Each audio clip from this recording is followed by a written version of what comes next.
Assalamualaikum warahmatullahi wabarakatuh. Okay, in this moment, I'm going to tell you about the story. So, what's the theme of the story? I will uh, I will tell you about the war. So, why this video will talk about war? Not just about the uh, war in commonly. So in this moment, I'm going to tell you about war that uh, do in the Rasulullah era, or we can say like Muslim war. So the war, namely Zatul Riqa war, or we can say perang Zatul Riqa. Jadi perang Zatul Riqa itu terjadi pada tahun 7 Hijriah setelah penaklukan Khaybar. Dan kenapa sih perang ini dinamakan perang Zatul Riqa? Jadi sebab dinamakan perang Zatul Riqa itu karena para sahabat itu menempuh jalan yang jauh. Jadi para sahabat itu dari Madinah menuju Ghatafan itu dengan berjalan kaki. Antum semua bisa bayangkan lah, dari Madinah ke Ghatafan jalan kaki. Dan itu diceritakan bahwa banyak para sahabat itu yang sampai berjalan itu kuku kaki mereka lepas, dan mereka menambal luka pada kaki mereka dengan kain. Dan itu terjadi karena terbatasnya tunggangan pada saat itu. Disebutkan juga bahwa perang Zatul Riqa itu karena tunggangannya sangat terbatas, bahkan satu tunggangan unta itu 6 orang yang naik, bukan 6 orang bersamaan ya, 6 orang bergantian. Misal contohnya ada 6 orang di satu unta. Nah, orang pertama naik selama berapa kilo atau berapa jam, nanti bergiliran baru orang kedua naik. Yang orang pertama tadi sudah naik, turun berjalan, lalu terus bergiliran, dan yang lainnya. Karena tunggangan sangat terbatas, banyak kaki di kaki para sahabat itu banyak sekali luka. Dan bahkan tadi sudah disebutkan bahwa kuku kaki mereka banyak yang lepas, sangat mengerikan. Jadi itu alasan kenapa perang ini dinamakan perang Zatul Riqa, yaitu Zatul Riqa yang memiliki makna tambalan kan, tambalan. Jadi kurang lebih itu alasan kenapa perang ini dinamakan perang Zatul Riqa. Dan alasan kenapa sih sebab terjadinya peperangan ini. Jadi peperangan ini dimulai ketika orang-orang dari kabilah Ghatafan, pasukan Ghatafan itu pernah ikut berperang sebelumnya pada perang Ahzab dan perang Khandaq. Tetapi pada saat itu pasukan Ghatafan itu memihak pada kaum Quraisy, dan pada kedua perang tersebut mereka tidak mendapatkan kemenangan, melainkan kaum Nabi dan kaum Muslimin yang memenangkan peperangan pada perang Ahzab dan perang Khandaq. Dan setelah dua peperangan tersebut dimenangkan oleh kaum Muslimin, bukannya sadar, bukannya kapok ya, bukannya sadar, bahkan mereka tuh pengen merencanakan balas dendam kepada kaum Muslimin dan juga Nabi. Jadi perang Ghatafan itu disebabkan eh, karena pasukan Ghatafan yang ingin membalaskan dendam kepada kaum muslimin. Dan mendengar hal itu, Rasulullah langsung berangkat menempuh perjalanan yang jauh dari Madinah ke Ghatafan bersama 400 pasukannya. Tadi kan udah dikasih tahu kan sebab dinamakan perang Ghatafan. Nah, itu satu unta dinaikin 6 orang, dan itu untuk 400 orang itu biasanya kan kalau kita tahu di perang-perang banyak unta sama kuda cukup untuk pasukan.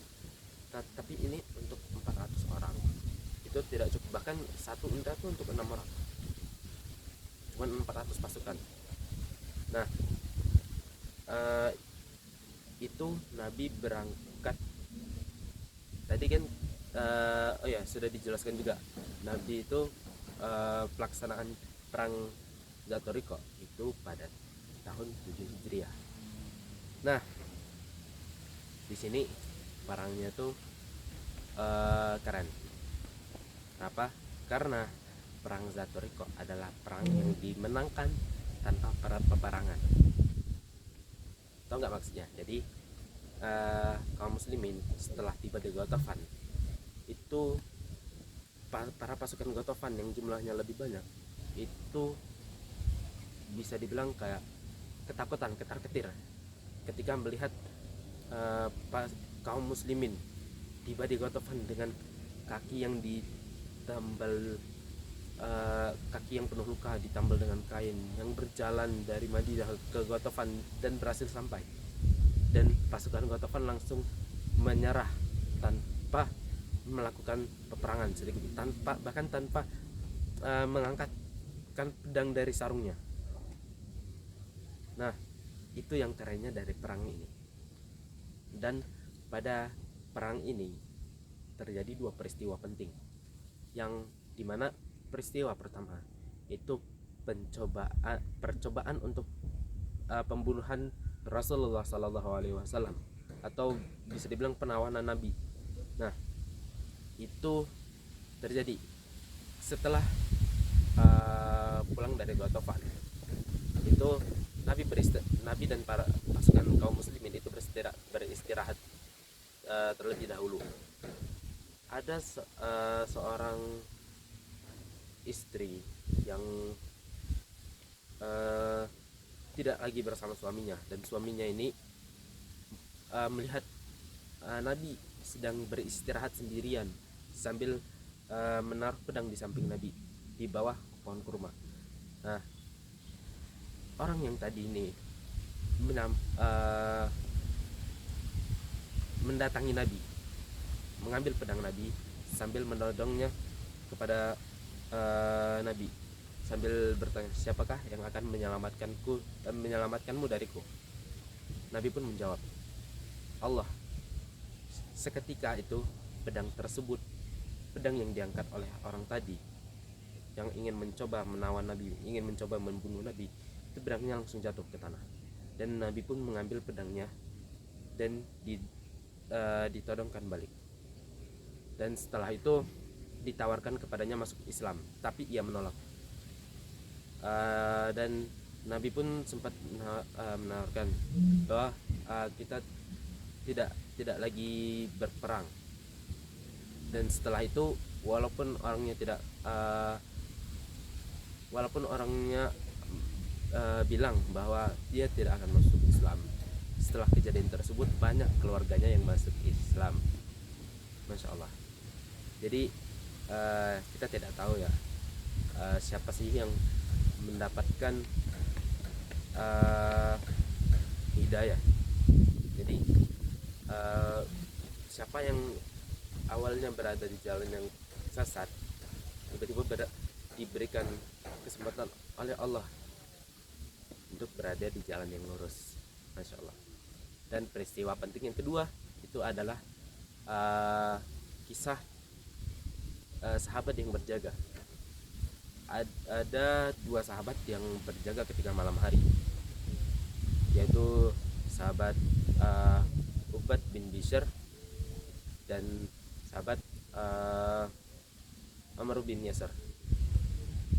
itu peristiwa ini itu terjadi ketika Ammar bin Yasir itu lagi beristirahat, dan Ubad bin Bishr itu sedang uh, melaksanakan sholat malam. Ketika sahabat Ubad bin Bishr ini tengah melaksanakan sholat malam, ada orang lain yang ingin membunuh mereka dengan cara menembakkan panah, dan tertancaplah anak panah tersebut ke punggungnya Ubad bin Bishr. Ubad pun langsung mencabut anak panah itu, tidak bergerak dari tempatnya sedikit pun, hanya mencabut anak panahnya dan dia menjatuhkannya, dan dia pun melanjutkan sholatnya lagi. Itu terjadi, orang yang tadi menembakkan panah tersebut itu menembak lagi sampai 3 kali, dan sahabat Ubad bin Bishr radhiyallahu anhu tetap tidak membatalkan sholatnya.